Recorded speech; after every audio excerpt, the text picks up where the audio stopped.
Student activists at Colorado State University are talking about the government pulling the visas of 6 international students. Some say this is retaliation for their political activism. Your reporter in Northern Colorado, Dylan Thomas, first broke this story for us yesterday.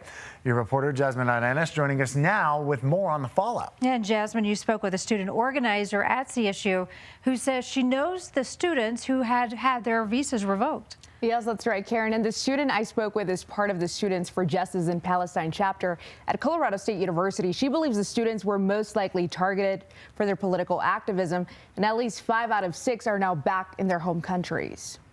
These are international students who have never caused any problems. Ella Smith, the student organizer for Students for Justice in Palestine at CSU, is appalled to learn at least 6 of her colleagues have had their visas revoked.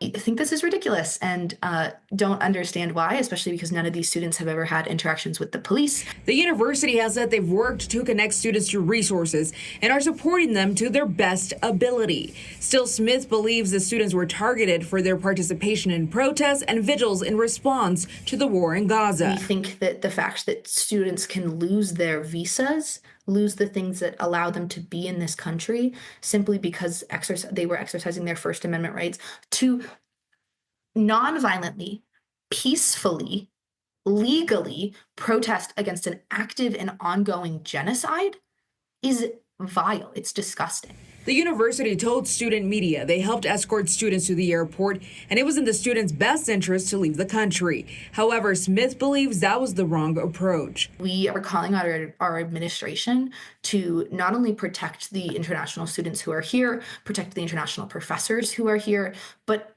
also work to bring these students back. These are students who paid tuition. The Department of State provided a statement that read in part, the United States has zero tolerance for non-citizens who violate U.S. laws, but would not say if those students were accused of any crime or why their visas were revoked. Now, the Department of State referred follow-up questions on Wednesday about the reason for the students' visas being revoked to the Department of Homeland Security. We will continue to work to bring you the latest. Michael? Yeah, certainly a lot to continue to follow up on here, Jasmine. Thank you.